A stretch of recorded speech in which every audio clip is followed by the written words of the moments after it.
Sahabat Shalom, Bapak Yahweh pasti memberkati saudara-saudara sekalian. Haleluya. Malam hari ini, Bapak Ibu Saudara sekalian, kita akan kembali bersama-sama mendengarkan dan belajar firman dan Torah Yahweh yang akan berbicara tentang Rapture 23 September 2025. Nah, Bapak Ibu Saudara sekalian, kalau saudara melihat dan memperhatikan berita akhir-akhir ini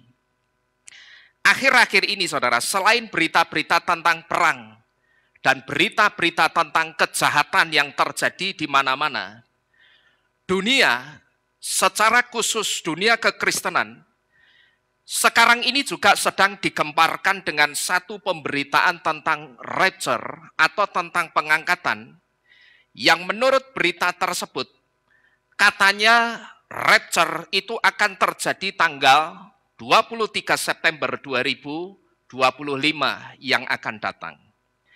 Nah, kalau berita ini benar, saudara, berarti hanya kurang beberapa minggu lagi dan kita akan sampai ke tanggal 23 September 2025. Nah, lalu sebetulnya apa yang mendasari munculnya berita ini? Sebetulnya yang mendasari munculnya berita tentang rapture atau tentang pengangkatan tanggal 23 September 2025 ini apa, saudara? Setelah saya coba mencari tahu, ternyata berita tentang rapture atau tentang pengangkatan yang katanya akan terjadi tanggal 23 September 2025 ini berawal dari kesaksian beberapa orang, yang satu di antaranya kesaksian itu datang dari seorang guru perempuan yang bernama Sophie, yang menyaksikan ketika dirinya dibawa Yesua dalam pemandangan roh, setelah dia tidak sadarkan diri ketika dia mengalami kecelakaan yang hebat. Dan di situ Yesua mengatakan kepada Sophie bahwa Yesua akan datang sekitar tanggal 23 atau 24 September untuk mengambil gerejaku. Jadi satu di antara berita tentang rapture atau pengangkatan tanggal 23 September nanti, saudara, itu datang dari kesaksian seseorang yang bernama Ibu Sophie ini, saudara. Yang ceritanya waktu itu setelah Ibu Guru Sophie ini selesai mengajar, ceritanya dia mengantarkan anak dari temannya ke rumah sakit. Dan setelah urusan dengan rumah sakit itu selesai, Bu Guru Sophie ini ceritanya pulang ke rumah. Tetapi dalam perjalanan pulang ke rumah, dia menceritakan bahwa saat itu dia mengalami satu kecelakaan yang hebat. Di satu tikungan jalan, dia ditabrak oleh truk besar, dan saat itu dia tidak sadar diri. Dan ketika dia tidak sadar, dia menceritakan bahwa dia bisa melihat tubuhnya sendiri. Dan ketika dia bisa melihat tubuhnya sendiri, dia juga menceritakan bahwa saat itu dia dibawa ke satu tempat. Dan disitulah dia berjumpa dengan Yesua. Dan menurut penuturan kesaksiannya, waktu itu Yesua mengatakan kepada Ibu Sophie ini, bahwa Yesua itu akan datang tanggal 23 atau 24 September nanti untuk mengambil gerejanya. Ini seperti yang saudara lihat di depan ini. On September 23rd and 24th, I will come to take my church. Nah, di sini saudara, saya perlu menerjemahkan dulu kata gereja yang disebut dalam kesaksiannya Ibu Sophie ini. Bahwa yang dimaksud gereja di sini, ini bukan gereja dalam bangunan fisik seperti yang saudara lihat seperti sekarang ini. Bukan gereja yang seperti ini. Tapi yang dimaksud gereja itu sebetulnya jemaat Tuhan. Maka Kalau saudara perhatikan beberapa bulan yang lalu, ketika kita bersama-sama belajar dari 7 kehilat Yesua yang ada di kitab Geliahna atau kitab Wahyu. Waktu itu saya tidak pernah sekalipun menyebut kata gereja. Tetapi yang saya sebut 7 kehilat. Di mana di dalam 7 kehilat itu isinya kehilah. Kehilat dan kehilah. Kehilat itu tempat berkumpulnya kehilah. Jadi dengan kata lain kehilat itu bangunannya, tetapi kehilah itu apanya? Saudaranya. Saudara-saudara ini kehilah. Gitu loh. Saudara-saudara ini jemaatnya. Gitu ya. Jadi dalam pembahasan tentang 7 kehilat, saya tidak pernah menyebut 7 gereja. Karena dari terjemahan aslinya pun tidak pernah ditulis 7 gereja, saudara. Tetapi yang betul 7 kehilah atau 7 jemaat. Dan secara spesifik, jemaat Tuhan yang akan diambil atau diangkat Yesua nanti, tentunya yang akan diangkat itu hanya orang-orang yang percaya kepada Yesua. Ingat sekali lagi, yang akan diambil, kalau saya pakai istilahnya Ibu Sofi ini, kata take ini, yang artinya diambil ini, diambil itu artinya diangkat. Nantinya ketika Yesua datang, yang akan diambil atau diangkat, itu tentunya hanya orang-orang yang percaya kepada siapa? Yesua. Ingat sekali lagi, hanya orang-orang yang percaya kepada Yesua dan bukan percaya kepada Yesus. Itu yang akan diangkat. Sekalipun saya katakan yang disebut dalam kesaksiannya Ibu Sofi tadi, yang dikatakan atau disebut kalau saudara melihat video kesaksiannya ini, cuman video kesaksiannya ini cukup panjang saudara, sekitar 1 jam lebih. Maka tidak memungkinkan kalau saya tampilkan di sini. Tetapi saya ambil screenshotnya saja. Dia menyebutkan bahwa Jesus will come. Ya, dia akan datang. Sekalipun yang disebut itu Yesus, tetapi yang akan diangkat Yesua ketika Yesua datang nanti, tentunya hanya orang-orang yang percaya kepada Yesua, bukan yang percaya kepada Yesus. Sekalipun Ibu Sofi tadi menyebut dalam kesaksiannya Yesus. Tetapi di tempat ini saya sudah pernah dan sudah sering memberitahu bahwa yang datang kepada orang-orang melalui mimpi atau penglihatan-penglihatan itu bukan Yesus, saudara, tetapi Yesua. Nah, mungkin sampai di sini muncul pikiran atau pertanyaan di benak saudara begini. Kalau memang yang datang itu Yesua, Pak, tapi kenapa seringkali yang disebutkan dalam kesaksiannya orang-orang yang dijumpai Yesua, yang disebutkan itu dia dijumpai Yesus, bukan dijumpai Yesua. Itu kenapa?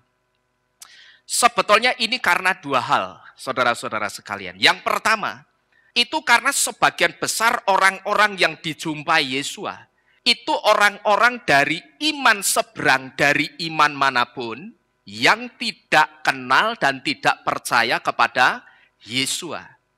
Nah, orang-orang dari iman seberang ngertinya Tuhannya orang Kristen itu namanya siapa? Yesus, gitu loh. Waktu dia searching-searching di internet, Tuhannya orang Kristen, yang muncul gambar, terus bawahnya ada nama Yesus. Terus misalkan dia sedang main ke rumahnya orang Kristen, dia melihat di rumahnya orang Kristen itu di dindingnya ada poster.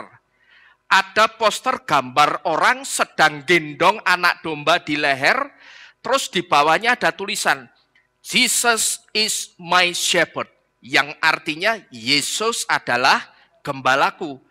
Namanya siapa itu? Yesus. Ini kemungkinan yang pertama. Karena orang dari iman seberang, dari iman manapun, ngertinya Tuhannya orang Kristen itu namanya Yesus. Makanya ketika mereka dijumpai Yesua, mereka ngertinya yang datang kepada mereka melalui penglihatan atau datang secara langsung face to face itu Yesus. Tapi pertanyaannya, apakah yang datang menjumpai orang-orang yang tidak kenal Yesua itu yang datang Yesus, saudara? Bukan. Tapi yang datang saat itu adalah Yesua. Ini kemungkinan yang pertama. Atau penyebab yang pertama. Kenapa sebetulnya yang datang menjumpai orang-orang yang tidak kenal Yesua? Itu bukan Yesus tapi Yesua. Karena ngertinya orang dari iman seberang, Tuhannya orang Kristen itu Yesus. Itu yang pertama. Kemudian yang kedua, itu karena yang sering didatangi Yesua, itu orang Kristen yang belum tahu siapa nama dan pribadi juru selamat yang sesungguhnya yang bernama Yesua. Nah ini yang kedua. Karena yang didatangi itu orang Kristen, tapi Kristen yang sama sekali tidak tahu atau belum tahu bahwa nama dan pribadi juru selamat yang sesungguhnya itu bukan Yesus tapi Yesua. Itu yang kedua yang didatangi oleh Yesua. Nah ini kan sama seperti kita dulu saudara. Sebelum kita ngerti kebenaran, nama dan pribadi juru selamat kita yang sesungguhnya.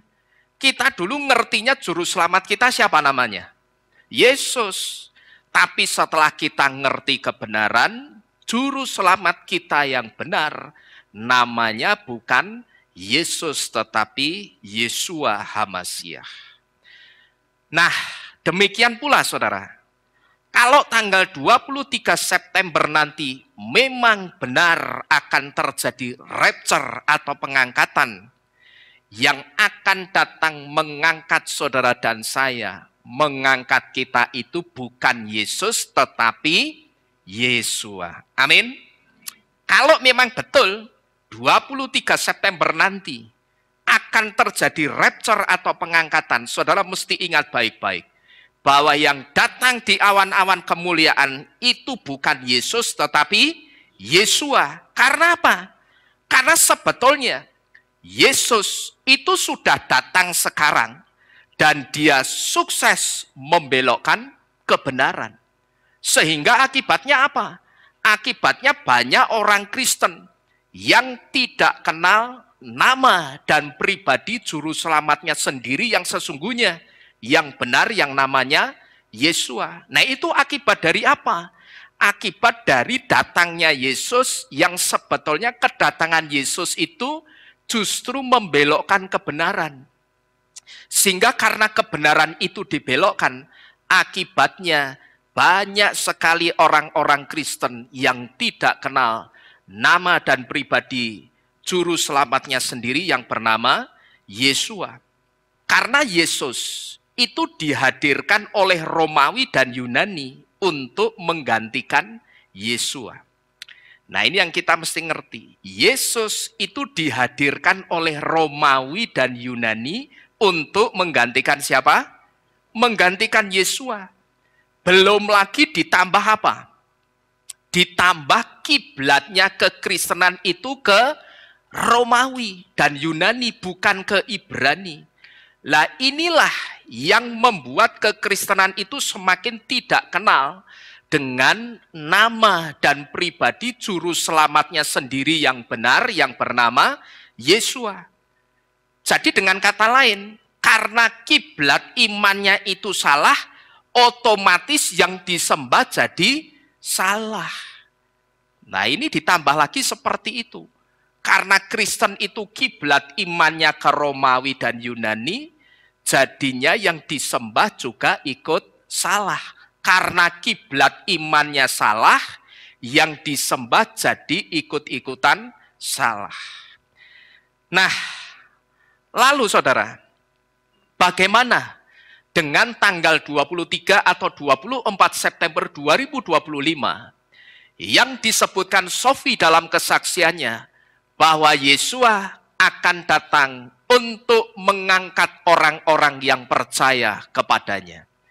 Ada satu pertanyaan begini, saya yakin kita pun setelah membaca tema firman pada malam hari ini, Pasti ada di antara kita yang mungkin deg-degan. Wah, ini bagaimana ini? Gek bener Yesua nanti datang tanggal 23 September. Nah, kalau saya ditanya, mungkinkah Yesua akan datang tanggal 23 atau tanggal 24 September nanti? Kira-kira kalau saudara ditanya, apa yang akan saudara jawab? Mungkin atau tidak? Mungkin saja.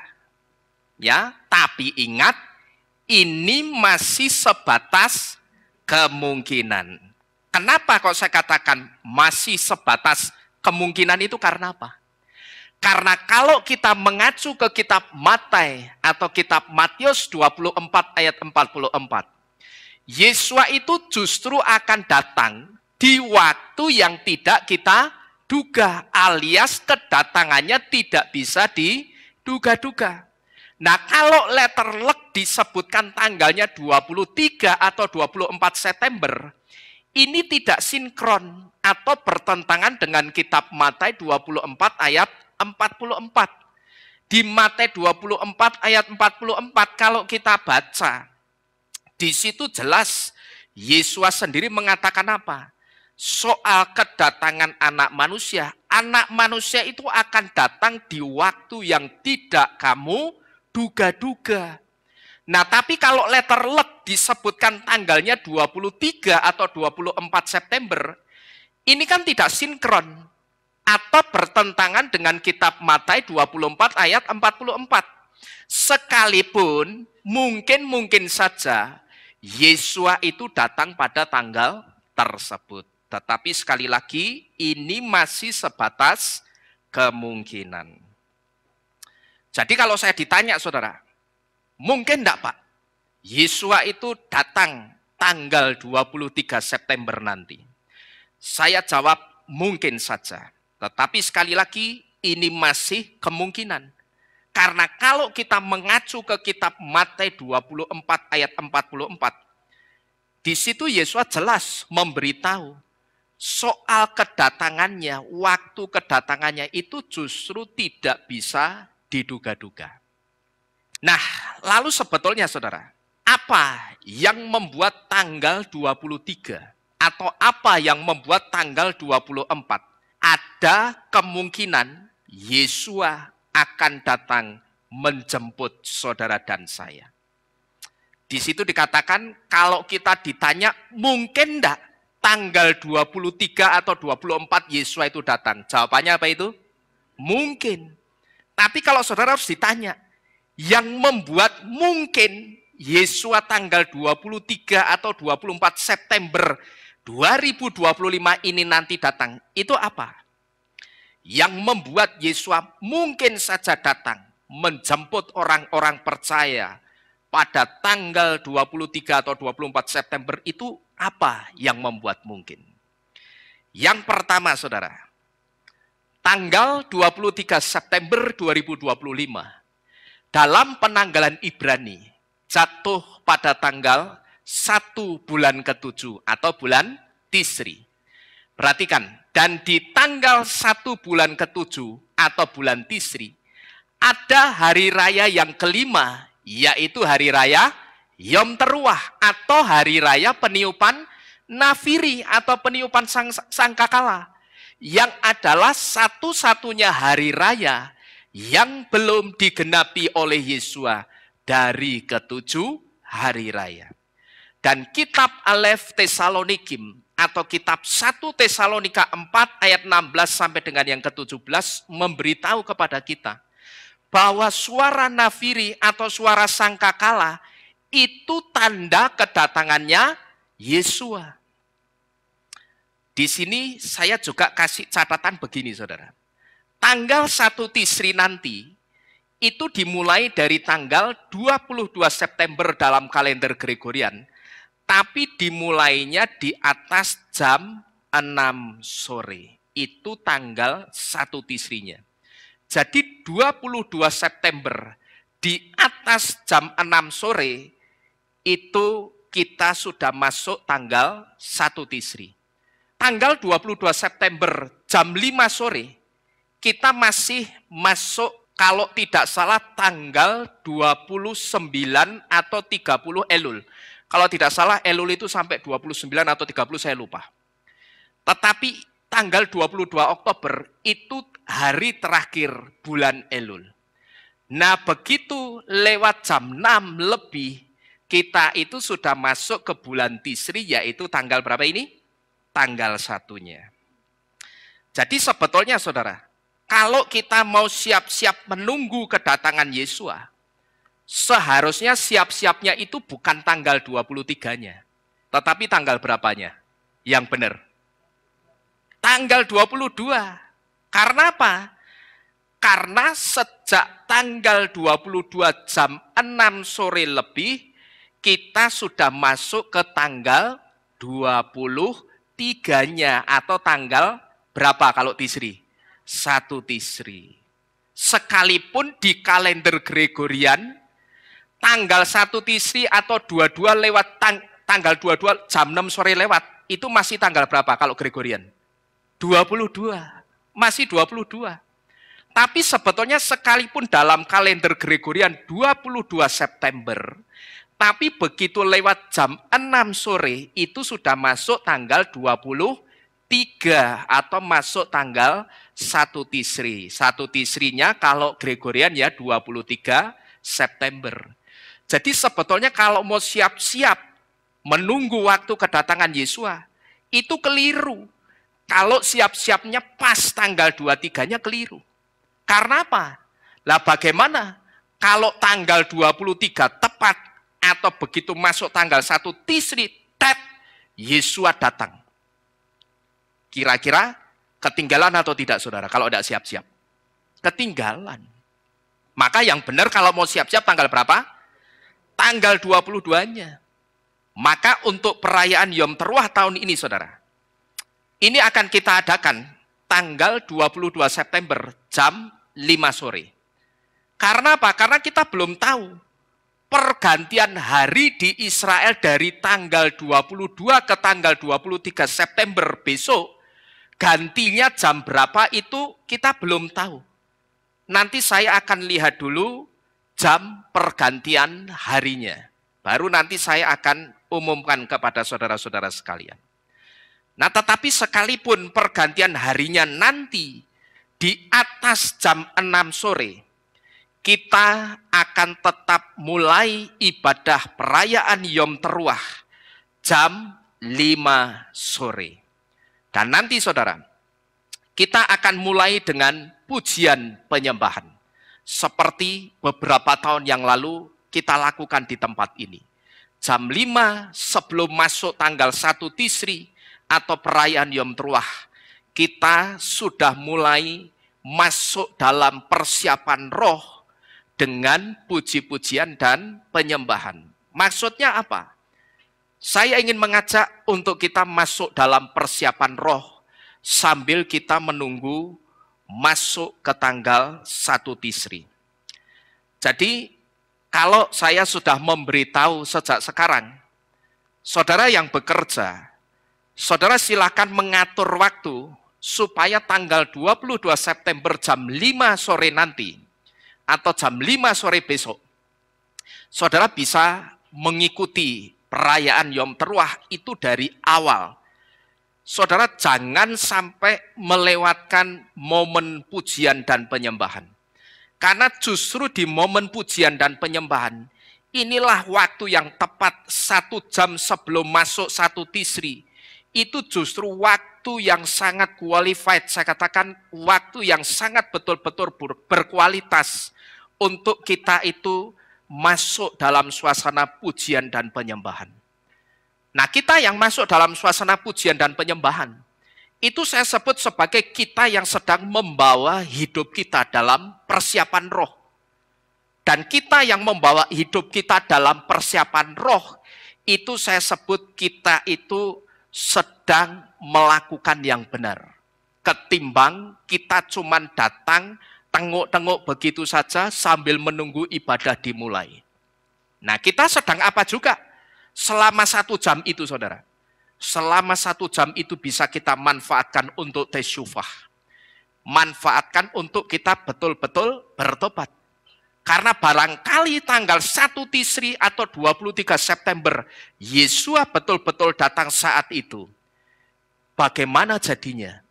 Kalau ternyata kita masih kedapatan ada dosanya. Nah, momen 1 jam ini akan kita manfaatkan baik-baik. Kita akan pakai masuk dalam pujian penyembahan.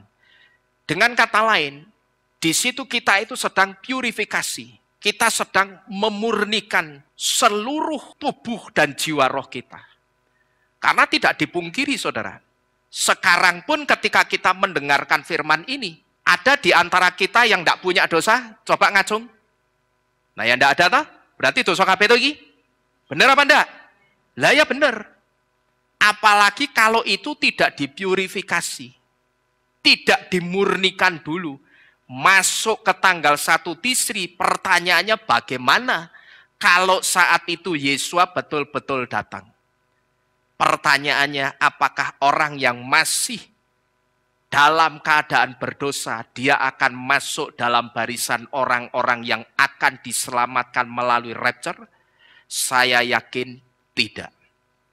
Maka waktu 1 jam sebelum kita masuk tanggal 1 Tisri, itu akan kita pakai bersama-sama untuk kita masuk dalam persiapan roh. Kita akan memuji, kita akan menyembah Bapa Yahweh dengan sungguh-sungguh.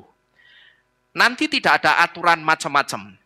Tetapi saudara begitu datang mendengar ada puji-pujian, saudara masuk pelan-pelan, buka pintu pelan-pelan, duduk pelan-pelan, ikut pujian penyembahan langsung. Tolong yang bawa anak-anak bisa dihandle, diajak ke ruang tamu yang sudah disediakan. Ya, jangan ada anak-anak yang lari-lari di dalam kehilat. Minta tolong ibu-ibu, bapak-bapak yang bawa anak-anak, bisa anaknya dihandle dengan baik di ruang tamu yang juga sudah dijadikan ruang ibadah khusus untuk orang tua yang punya anak-anak kecil. Saudara masuk dengan tenang, saudara langsung ikuti pujian penyembahannya, dan sekali lagi saya ingatkan, jangan telat. Nah, ini yang pertama, saudara. Yang memungkinkan tanggal 23 atau 24 September, Yesua itu bisa saja datang untuk menjemput saudara dan saya. Jadi kalau ditanya, mungkin atau tidak, Yesua itu datang 23 September nanti? Jawabannya, mungkin saja. Dan kemungkinan yang pertama penyebabnya sudah kita bahas bersama-sama. Karena tanggal 23 September itu bertepatan dengan tanggal 1 Tisri. 1 Tisri itu ada hari raya Yom Teruah, yaitu hari raya peniupan nafiri atau sangkakala. Dan hanya hari raya itu satu-satunya hari raya yang belum digenapi Yesua dari 7 hari raya. Jadi kalau yang 6 digenapi Yesua, yang 1, yang kelima itu mesti digenapi atau tidak? Pasti digenapi. Dan saya sangat percaya, sekalipun saya katakan atas nama kemungkinan, kemungkinan besar kalau Yesua datang nanti, Yesua akan datang tepat pada perayaan Yom Teruah. Karena Yesua tidak akan keluar dari garis 7 hari raya. Kalau yang 6 digenapi, maka yang kelima, supaya genap 7 hari raya, pasti juga akan digenapi Yesua.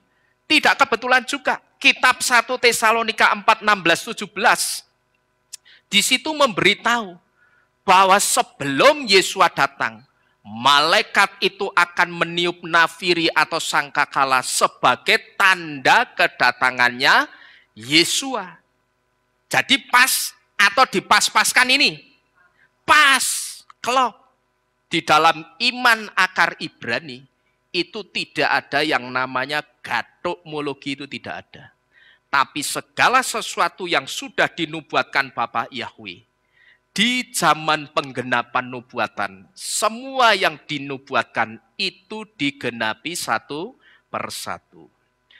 Jadi ini yang pertama, yang memungkinkan tanggal 23 atau 24 September, Yesua bisa saja datang untuk menjemput saudara dan saya. Lalu yang kedua, yang memungkinkan juga Yesua bisa saja datang tanggal 23 atau 24 September 2025 nanti, yang tanggal 23-nya sudah masuk tanggal 1 Tisri, yang memungkinkan juga itu kita diberitahu melalui perumpamaan tentang pohon ara di kitab Matius atau kitab Matius 24 ayat 29 sampai dengan yang ke-36.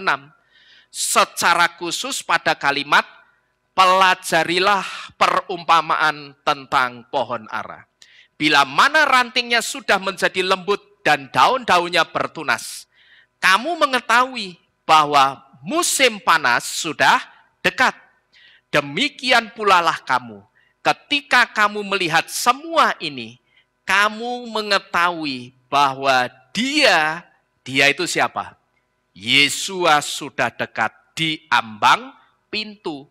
Pertanyaannya begini, demikian pula lah kamu. Kamu itu siapa? Kita. Ketika kamu atau kita melihat semua ini apa? Melihat apa ini? Melihat ini loh. Rantingnya pohon ara sudah mulai lembut. Terus daun-daunnya apa? Bertunas. Kamu mengetahui bahwa apa ini? Musim panas sudah dekat. Ketika kamu melihat semua ini, dengan kata lain itu ayatnya ngomong begini. Ketika kamu melihat musim panas, kamu mengetahui bahwa Yesua sudah dekat. Di mana? Di ambang pintu. Itu bisa saudara lihat di kitab Matius 24 ayat 32 sampai 33. Dan yang memungkinkan juga Yesua bisa saja datang tanggal 23 atau 24 September 2025 nanti. Itu melalui kalimat nubuatan di ayat 36-nya yang dikatakan begini. Namun mengenai hari dan saat itu, tidak seorang pun mengetahuinya. Bahkan para malaikat di sorga pun tidak, terkecuali Bapakku saja. Di sini saya kasih catatan begini, saudara. Kata saat itu, ya, saat itu, dalam bahasa Ibrani itu ditulis dengan kata ha-sya'ah. Ini kurang kata ha, tetapi sya'ah ini artinya saat. Nah, sya'ah itu artinya time. Nah, time itu bisa berarti saat, tetapi time itu juga bisa berarti hour, yang artinya jam. Nah, ini saudara perhatikan ini baik-baik. Nah, jadi yang kedua, kalau ditanya, mungkin enggak Yesus datang tanggal 23 September nanti? Mungkin. Yang membuat itu mungkin, alasannya yang kedua ini, yang saudara lihat di depan ini. Kita diberitahu melalui dua ayat nubuatan di kitab Matius 24 ayat 32 sampai 33 dan Matius 24 ayat 36. Nah, sekarang kita akan melihat satu persatu, saudara, ayat-ayat nubuatan ini. Yang pertama, kita akan melihat dulu dari ayat nubuatan yang ditulis dari Matius 24 ayat 32 dan 33 ini. Ya, kita potong dulu sampai di sini nih. Kita akan melihat melalui ayat nubuatan ini. Kok bisa dikatakan mungkin saja Yesus datang tanggal 23 itu kenapa? Kita lihat bersama-sama. Apa kaitan antara waktu kedatangan Yesus dengan musim panas? Di sini tadi dikatakan, kalau rantingnya pohon ara sudah lembut dan daunnya bertunas, itu artinya yang sudah dekat apa ini? Musim panas. Pertanyaannya sekarang, kaitannya apa? Waktu kedatangan Yesus dengan musim panas itu apa? Nah, saudara-saudara sekalian, seperti kita ketahui, ketika Yesus mengajar tentang perumpamaan pohon ara, waktu itu Yesus itu ngajarnya di mana, saudara? Ada yang tahu enggak kira-kira? Waktu Yesus ngajar tentang perumpamaan pohon ara, Yesus ngajarnya di mana? Ada yang tahu? Yesus ngajarnya itu di Bukit Zaitun. Bukit Zaitun itu di mana? Bukit Zaitun itu di seberangnya Bait Suci. Gitu loh. Nah, Bait Suci itu ada di mana, saudara? Pertanyaannya. Bait Suci ada di mana? Yerusalem, di Israel. Nah, ini yang kita mesti ngerti. Kita runut satu persatu ya. Supaya nanti saudara jelas dan ngerti betul. Kok bisa dikatakan mungkin saja 23 September itu Yesua datang. Ketika Yesua ngajar tentang perumpamaan pohon ara, sekali lagi saya tanya, Yesua ngajarnya di mana? Bukit Zaitun. Bukit Zaitun letaknya di mananya Bait Suci? Seberangnya Bait Suci. Bait Suci ada di Yerusalem di Israel. Nah, perhatikan baik-baik. Kalau Yesua posisinya waktu itu di Israel, berarti musim panas yang dimaksud Yesua, itu musim panasnya mana berarti? Ya Israel. Paham Bapak Ibu? Yesua kan ngajarnya di Bukit Zaitun. Bukit Zaitun ada di seberangnya Bait Suci. Bait Suci ada di Yerusalem. Yerusalem ada di Israel. Berarti kalau ini dikaitkan dengan musim panas, ketika Yesua ngajar perumpamaan tentang pohon ara, musim panas yang dipakai Yesua itu musim panasnya mana? Israel, ya. Bukan musim panasnya Indonesia. Nanti tidak ketemu, saudara-saudara sekalian. Nanti kita akan tahu. Dari sini dulu, saudara. Yang pertama, kita semakin tahu dan semakin diteguhkan. Bahwa ketika Yesua mengajar, pola pengajarannya Yesua itu selalu memakai pola pengajaran Ibrani, bukan pola Yunani. Buktinya apa? Buktinya itu ditunjukkan dengan musim panasnya Israel yang menjadi tanda waktu kedatangan Yesua. Yang jadi waktu tanda kedatangan Yesua tadi musim panasnya Israel apa negara Yunani? Israel. Itu bukti bahwa ketika Yesua ngajar, pola pengajarannya itu selalu pola Ibrani, bukan pola Yunani. Karena sekali lagi, ketika Yesua ngajar tentang perumpamaan pohon ara, Yesua itu ngajarnya di Bukit Zaitun di Yerusalem, Israel. Nah, pertanyaannya sekarang, musim panasnya di Israel itu kapan? Nah, itu yang jadi pertanyaannya sekarang. Karena nanti begitu kita ngerti musim panasnya Israel itu kapan terjadinya, di situ kita baru akan tahu kenapa dikatakan mungkin saja Yesua itu datang tanggal 23 September. Jadi sekali lagi pertanyaannya, musim panasnya Israel itu kapan? Seperti kita ketahui saudara, Israel itu negara dengan 4 musim, yaitu musim gugur, musim dingin, musim semi, dan musim panas. Dalam dunia pertanian saudara, musim gugur itu adalah masa atau waktu di mana orang itu akan menabur benih tanaman. Itu di musim gugur. Nah, kemudian setelah musim gugur akan masuk ke musim berikutnya, yaitu musim dingin. Di musim dingin, tumbuh-tumbuhan itu tidak bisa tumbuh dengan baik, itu tidak bisa.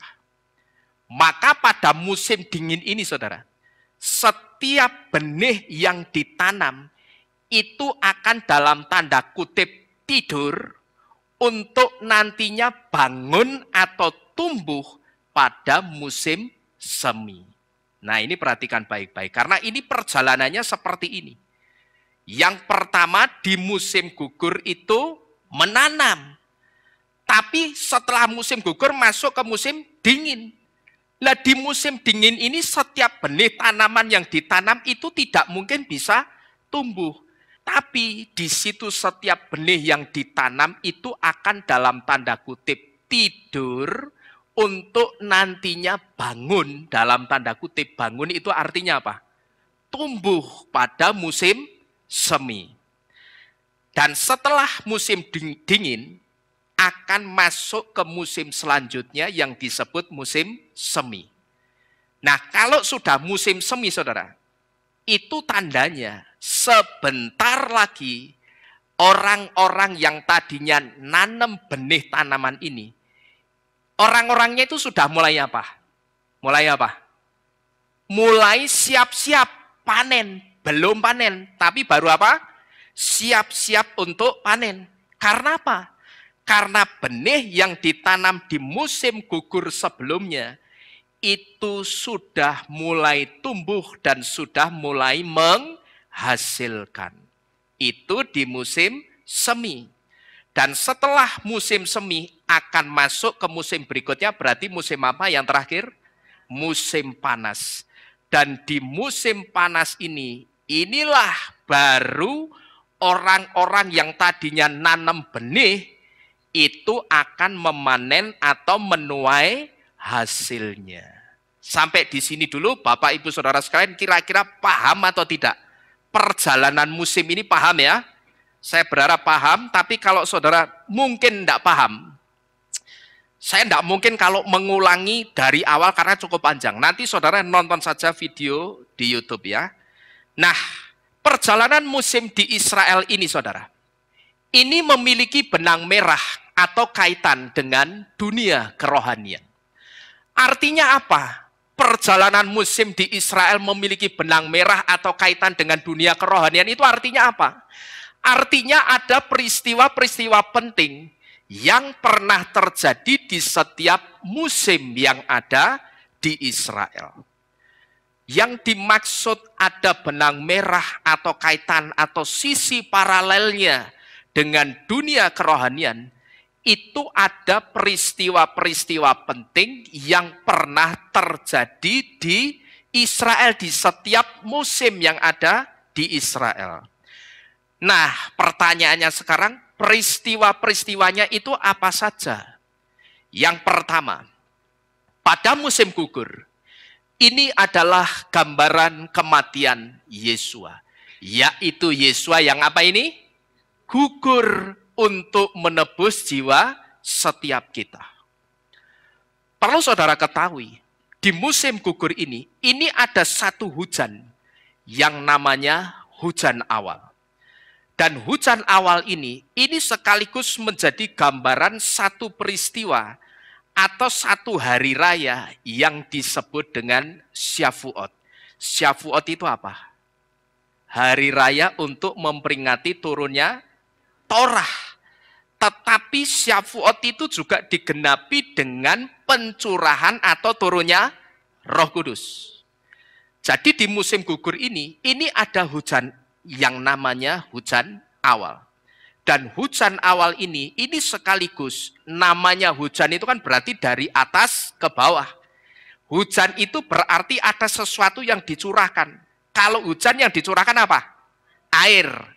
Nah, air yang dicurahkan ini sekaligus menjadi gambaran hari raya Syavuot atau pencurahan Roh Kudus. Waktu itu saudara, kalau saudara ingat, saudara pernah membaca di dalam kitab suci. Sebelum Yesua naik ke surga, waktu itu Yesua berjanji kepada murid-muridnya bahwa aku tidak akan meninggalkan engkau yatim atau piatu. Aku tidak akan meninggalkan engkau seorang diri, tapi aku akan mengirimkan penolong bagimu. Pertanyaannya, yang dimaksud penolong yang dikirim Yesua itu siapa? Roh Kudus. Inilah yang dimaksud hujan awal, itu gambaran dari hari raya Syavuot atau pencurahan Roh Kudus. Lalu setelah musim gugur, ada satu musim lagi yang namanya musim dingin. Pada musim dingin, ini adalah gambaran masa penganiayaan. Sejarah mencatat ketika rasul-rasul memberitakan Injil, saat itu pemberitaan Injilnya rasul-rasul itu diberkati oleh Yesua.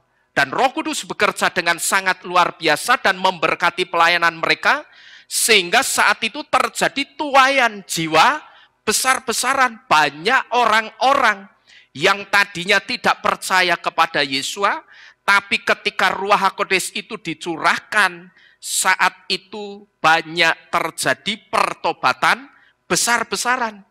Tetapi seiring dengan terjadinya pertobatan besar-besaran, saat itu juga terjadi penganiayaan kepada orang-orang percaya di zamannya Kaisar Nero dan Kaisar Caligula. Kalau saudara membaca sejarah, saudara akan tahu peristiwa penganiayaan orang-orang percaya yang begitu mengerikan ini. Di mana pada waktu itu cara menganiayanya, yang pertama, orang-orang yang percaya kepada Yesua ini sama Kaisar Nero itu akan dimasukkan ke podium seperti ini. Tadinya waktu masuk masih diikat, begitu masuk ke podium itu akan dilepas rantainya, terus dilepaskan juga apa ini? Singa. Diapain? Diadu sama singa sampai mati. Sopo sing menang di situ. Tapi belum berhenti sampai di situ. Masih ada penyiksaan yang lebih mengerikan. Kalau saudara lihat tiang-tiang ini, saudara. Ini adalah tiang-tiang yang akan dipakai untuk mengikat orang-orang percaya Yesua. Tetapi sebelum diikat, mereka dimasukkan kemana, ngerti? Dimasukkan ke dalam, bukan sekedar minyak. Nek minyak mending. Tir digodok. Aspal itu digodok sampai mumpluk. Padahal saudara ngerti. Godok minyak saja lamanya seperti itu. Lah ini godok tir aspal yang kental lamanya kayak apa? Otomatis begitu mumpluk, beluduk begitu, panas. Panasnya kayak apa? Orang-orang percaya akan dimasukkan ke dalam drum yang isinya tir panas. Setelah seluruh badannya dari ujung rambut sampai ujung kaki penuh dengan tir panas, diangkat lalu diikat di tiang-tiang ini. Setelah diikat diapakan? Di bawahnya dikasih api, lalu mereka dibakar dalam keadaan hidup-hidup. Itu penyiksaan yang dialami orang-orang percaya Yesus zaman dulu untuk mempertahankan imannya. Ya, jadi begitu mengerikan. Kita bersyukur kita tidak ada di zaman itu. Cuman memang kita suruh belajar. Kita disuruh betul-betul setia sama Yesus sampai kesudahannya. Karena siapapun yang tidak setia, perhatikan baik-baik, siapapun yang tidak setia sampai kesudahannya, sampai Yesus datang, dia pasti akan ada di tiang-tiang penyiksaan ini. Kalau sampai ada orang yang tidak masuk saat kedatangan Yesus, tidak ikut rapture, orang itu bisa dipastikan dia akan ada dalam tiang-tiang penyiksaan ini. Itulah kenapa saya kalau dengan saudara ngajar di sini tidak pakai basa-basi. Saya menyadari saya keras ketika mengajar untuk saudara, mengajak saudara sungguh-sungguh. Karena yang ada di hati saya itu cuma satu. Di sini kita kumpul, di Syamayim nanti kita harus kumpul. Amin. Jangan saya tidak mau. Ada di antara saudara. Keri pakake iki. Ya toh, pakake singo. Diadu sama singa, tidak mungkin ada yang menang. Gitu loh. Tetap menang siapanya? Singanya. Ya nek bagiannya diadu sama singa, nek dimasukkan tir itu bagaimana? Itu kenapa seringkali saya keras kepada saudara, karena saya rindu nanti ketika Yesus datang, semua kita di sini diangkat bersama-sama di awan-awan kemuliaannya Yesus. Jadi musim dingin saudara, itu gambaran dari masa penganiayaan orang-orang percaya. Kemudian setelah musim dingin, musim selanjutnya adalah musim semi. Pada musim semi, ini adalah gambaran masa aliyah atau masa pulangnya orang-orang Israel yang terserak atau tersebar di seluruh penjuru belahan dunia ini. Nah, tepat di musim semi, ada hujan akhir dan bertepatan dengan hujan akhir inilah terjadi peristiwa pulangnya orang-orang Israel yang tersebar di seluruh penjuru dunia secara besar-besaran, masif. Pulangnya itu bukan dalam skala kecil, saudara, tetapi dalam skala yang besar. Lalu musim yang terakhir adalah musim panas. Pada musim panas atau disebut juga musim panen, ini adalah gambaran masa pengangkatan. Pada musim panas, orang yang tadi menanam benih akan mulai apa ini? Panen, mulai panen atau mulai menuai hasil kerja kerasnya. Dia menanam benih. Dan pada masa tuaian atau masa panen ini sekaligus menjadi gambaran datangnya masa pengangkatan atau masa kedatangan Yesua. Masa di mana Yesua itu akan menuai jiwa-jiwa dari orang-orang yang percaya kepada Yesua melalui apa? Melalui rapture atau melalui pengangkatan. Jadi di masa panen ini, di musim panas ini, Yesua itu akan menuai. Yesua itu mau manen jiwa-jiwa dari orang-orang yang percaya kepada Yesua. Nah, cara manennya itu bagaimana, saudara? Lewat rapture atau lewat pengangkatan. Jadi, ini saya katakan sangat relevan dengan apa yang dikatakan Yesua di dalam kitab Matai tadi. Bahwa ketika ranting pohon ara itu sudah mulai lembut, dan ranting itu sudah mulai mengeluarkan tunas atau daun, itu tandanya musim apa yang sudah dekat? Musim panas itu sudah dekat. Itu tandanya juga waktu kedatangan Yesua juga sudah sangat dekat. Kenapa?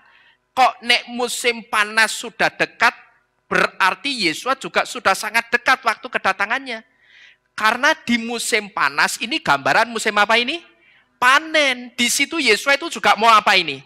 Manen. Gitu loh. Yesua itu juga mau menuai jiwa-jiwa dari orang-orang yang percaya kepada Yesua. Cara manennya itu lewat pengangkatan atau lewat rapture. Nah, setelah musim-musim yang kita pelajari ini, masuklah kita ke satu pertanyaan. Kapan musim panasnya yang menjadi tanda kedatangan Yesua? Musim panas di Israel itu terjadi dalam rentang waktu minggu terakhir bulan Maret sampai dengan minggu terakhir bulan Oktober. Bahkan pernah pada tahun 2012 berakhirnya musim panas itu di minggu pertama bulan Oktober. Jadi kalau saudara tanya, musim panasnya terus kapan? Ini, musim panas di Israel itu terjadi dalam rentang waktu minggu terakhir bulan Maret sampai dengan minggu terakhir bulan Oktober nanti. Jadi minggu terakhir bulan Maret beberapa bulan yang lalu, sekarang bulan apa sih? Oh, sekarang wis Agustus ya, cepet ya. Berarti sudah jalan berapa? Maret itu bulan, angka berapa? 3 ke Agustus berapa? 8. Berarti sudah 5 bulan yang lalu ternyata. Rentang waktunya musim panas di Israel itu minggu terakhir bulan Maret 5 bulan yang lalu sampai dengan minggu terakhir bulan Oktober bulan yang akan datang. Cukup panjang, saudara, periode musim panas di Israel ini. Tapi coba saudara perhatikan bulan berakhirnya musim panas. Sekarang saya mau tanya lagi. Saudara jawab yang tegas. Bulan berakhirnya musim panas, kapan itu di situ? Bulan berakhirnya musim panas berakhirnya. Kapan itu? Akhir bulan Oktober, ya. Saudara perhatikan bulan berakhirnya musim panas. Kalau sekarang saudara sudah ngerti bahwa bulan berakhirnya musim panas itu bulan Oktober, perlu saudara ketahui bahwa bulan terakhir musim panas ini sama dengan bulan dirayakannya Hari Raya Yom Teruah atau Hari Raya peniupan nafiri atau peniupan sangkakala yang belum digenapi oleh Yesua. Sekali lagi saya tanya, supaya benar-benar masuk dalam pikiran saudara ya.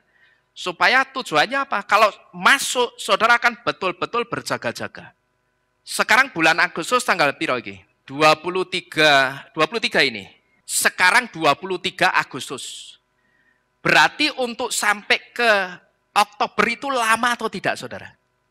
Tidak lama lagi. Hanya kurang beberapa minggu lagi. Ya, sekarang saudara perhatikan, saudara sudah ngerti.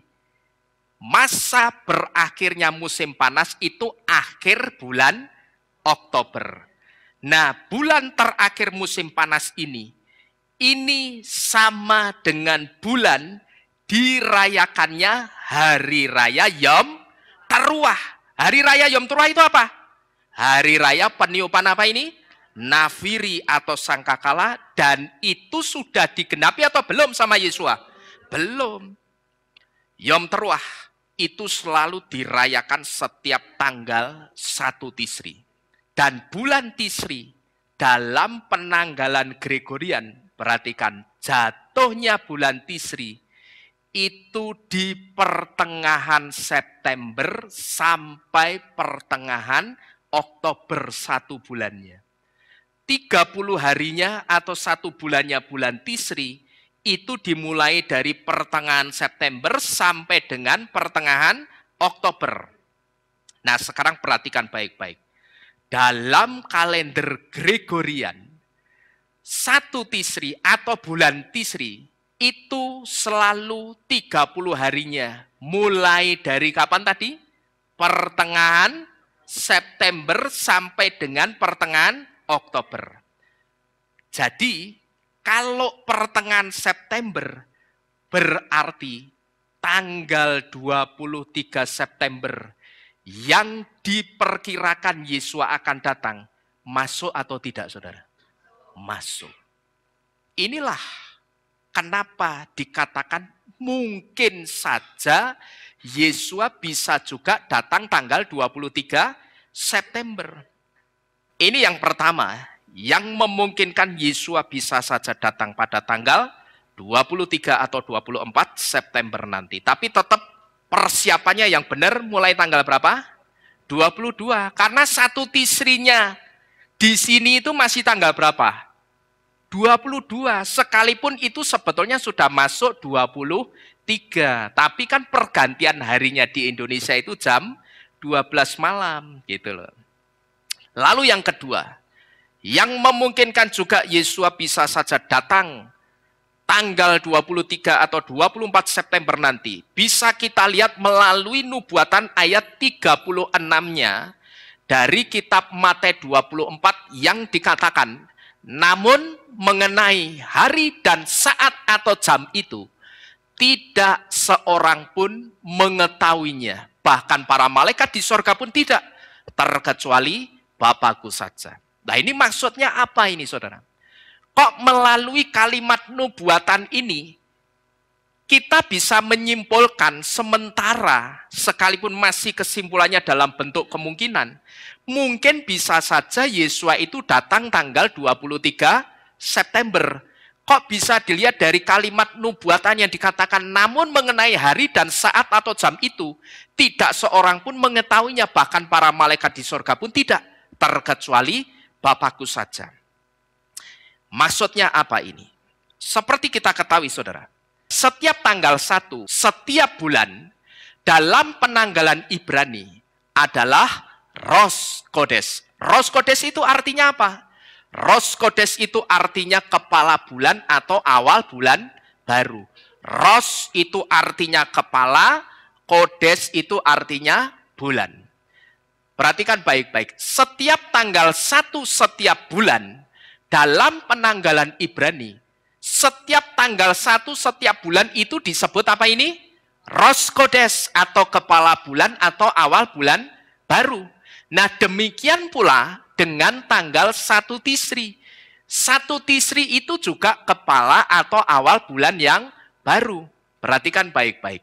Setiap awal bulan baru, orang-orang Yahudi itu akan mengamati kemunculan bulan yang masih bentuknya sabit tipis seperti ini sebagai tanda masuknya bulan yang baru. Saudara, simak baik-baik. Setiap awal bulan baru, begitu masuk ke tanggal 1 setiap bulan Ibrani yang baru, orang-orang Yahudi itu akan mengamati. Mengamati apa? Mereka akan melihat ke langit dan mengamati kemunculan bulan yang baru. Tapi bulan yang barunya harus yang masih bentuknya apa ini? Sabit. Tapi sabitnya yang apa? Sangat tipis. Yang masih sangat tipis. Jeleret gitu dok gitu loh. Sangat tipis sebagai tanda apa? Masuknya bulan baru. Kalau tanggal 1 setiap bulan Ibrani itu muncul di langit garis bentuk sabit tipis. Nanti tanggal 2, 3, 4, 5, 10, 15 sabitnya itu semakin besar. Lama-lama kebuka semua terang. Jadi bentuknya tidak seperti bulan sabit lagi tetapi full moon. Penuh. Nanti tanggal 30 itu 28, 29 itu bulannya sudah cahayanya penuh. Bukan sabit tipis seperti ini. Nah, munculnya bulan sabit tipis yang tidak bisa dipastikan hari dan jamnya karena beberapa faktor seperti cuaca dan sebagainya. Misalkan begini. Pas tanggal 1 ternyata mendung, ternyata hujan. Pas dilihat, kalau mendung kelihatan enggak sabit tipisnya? Enggak kelihatan. Nah, munculnya bulan sabit tipis yang tidak bisa dipastikan hari dan jamnya karena beberapa faktor seperti cuaca dan sebagainya. Inilah yang memunculkan perkiraan rapture di tahun 2025. Diperkirakan kalaupun betul terjadi rapture akan terjadi antara tanggal 23 atau 24 September. Kenapa dalam kesaksiannya Sophie tadi dia mengatakan Yesua akan datang antara 23 atau 24 September itu kenapa? Kok seperti tidak pakem 23 ya 23. Tapi sebetulnya kalau saya, tidak perlu 23 atau 24. Tinggal 1 Tisri itu masuknya tanggal berapa, di Gregorian ya sudah itu. Kalau tahun ini 1 Tisrinya, itu jatuhnya tanggal 23 September. Yang dimulai dari sejak tanggal 22 September. Ya sudah, itu gampang sebetulnya patokannya. Maka karena saya punya patokan yang jelas, saya ajak saudara untuk kita mulai ibadah kita jam berapa tadi? 5 sore kita masuk dalam pujian penyembahan dulu. Jadi munculnya bulan sabit tipis yang tidak bisa dipastikan hari dan jamnya karena beberapa faktor ini, inilah yang memunculkan perkiraan antara tanggal 23 atau 24 September rapture itu mungkin bisa saja terjadi. Jadi saudara-saudara sekalian, inilah yang memungkinkan rapture bisa saja terjadi tanggal 1 Tisri besok yang jatuh pada tanggal 23 atau 24 September. Tetapi sekali lagi, ini baru kemungkinan. Yang namanya kemungkinan itu berarti bisa ya, bisa tidak. Bisayanya sudah kita pelajari. Ya kan, dari awal sampai ini, detik ini, sudah kita pelajari. Itu bisayanya. Ada ayat-ayat pendukungnya. Gitu loh, ayat-ayat nubuatan pendukungnya.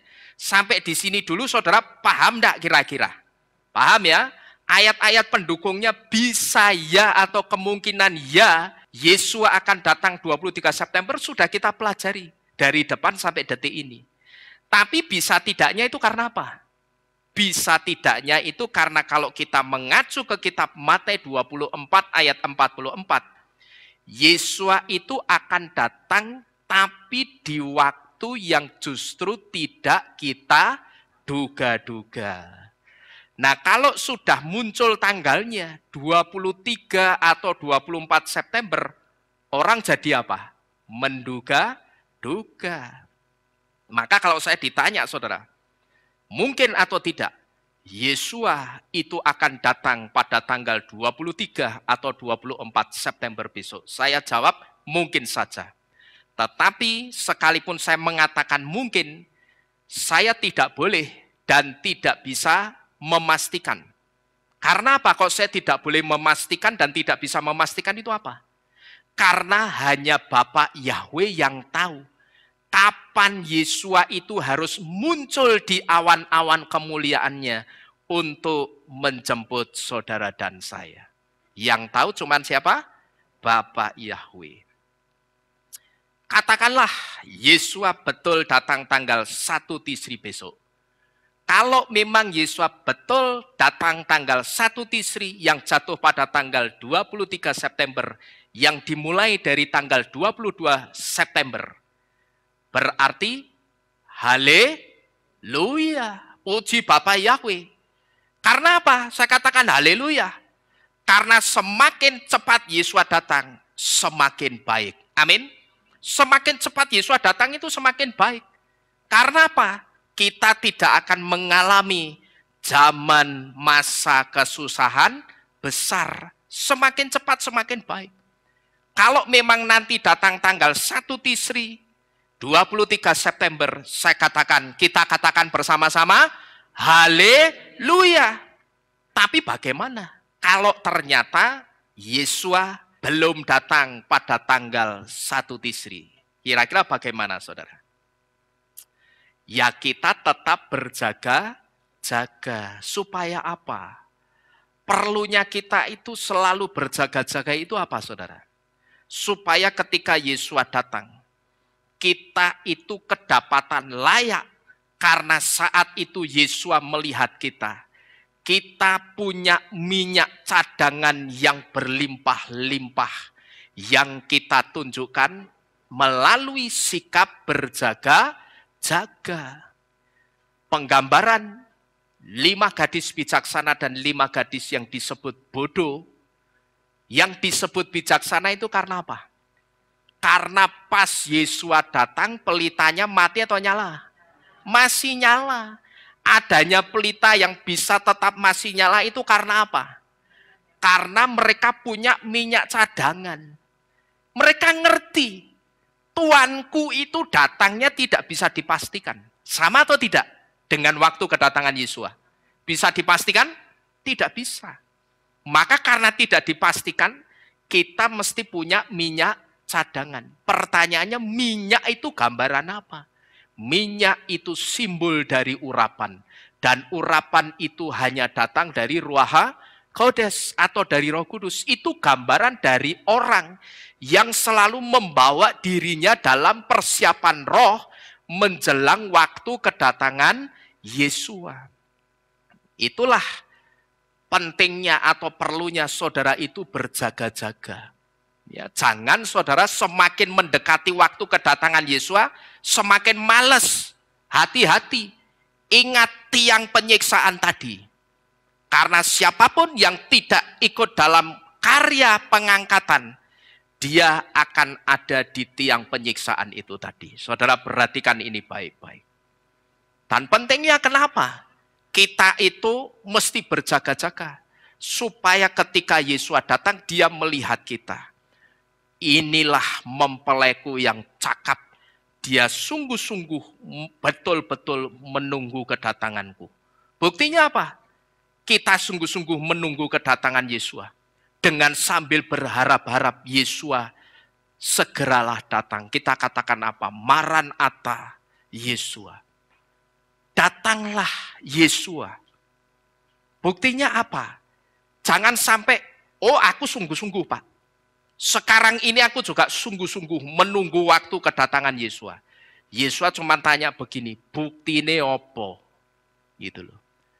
Buktinya kalau sampai sekarang saudara masih jadi orang yang untuk ibadah saja malas. Saudara ngomong, aku orang yang berjaga-jaga. Yesus akan ngomong apa? Gombal. Ngerti saudara? Ya, gombal. Kamu ngomong, kamu selalu berjaga-jaga menunggu waktu kedatanganku. Mana? Ibadah yang ngeleker. Ya toh? Ibadah saja tidur. Gitu loh. Torah yang sudah aku beritahu melalui kitab Matius, tidak ada satupun yang berusaha kamu kerjakan. Nah, itu namanya berjaga-jaga apa? Bohong, saudara. Saudara mengatakan berjaga-jaga itu bohong. Yesua itu tidak hanya melihat yang keluar dari mulut saudara, tapi dia akan lihat. Punya enggak ini? Waktu dia ada di awan-awan, dia melihat ke bawah, dia akan tahu sekalipun posisinya sangat tinggi di awan-awan kemuliaan. Tapi dia ngerti orang-orang mempelai-mempelai wanitanya yang punya minyak cadangan, itu Yesua ngerti. Yang artinya betul-betul mempersiapkan diri, mempurifikasi. Ya, kalau saudara merasa selama ini saudara banyak kesalahan, saudara banyak dosa, ya inilah sebelum Yesua datang, bukan jam 5 tanggal 22 September besok, bertobate. Akeh tunggale nek kuwi. Tetapi sejak sekarang ini, sejak kita diberitahu, tesyufalah. Gitu loh, bertobatlah sungguh-sungguh. Yang tidak setia semakin setia. Jangan setianya nanti pas tanggal 22 September. Bukan pertobatan dadaan seperti itu yang akan dipertimbangkan Yesua untuk diangkat. Tetapi jauh-jauh sebelum hari H kedatangan Yesua, dia betul-betul mempersiapkan diri. Gitu loh. Dia beli minyak cadangan dulu. Dia bawa hidupnya masuk dalam persiapan roh dulu. Dia tahu Yesua itu melihat pertobatan yang tidak dadaan. Tetapi dia melihat satu pertobatan yang sungguh-sungguh betul-betul dipersiapkan dari jauh-jauh hari. Jadi sekali lagi, kalau Yesua betul datang tanggal 1 Tisri besok, kita katakan bersama-sama, haleluya. Tapi kalau belum datang, kita harus tetap apa? Berjaga-jaga. Supaya ketika Yesua datang nanti, kita layak diangkat karena kita dilihat punya minyak cadangan yang kita tunjukkan melalui sikap berjaga-jaga. Amin. Bapak Yahweh memberkati saudara-saudara sekalian. Kita tunduk di dalam doa.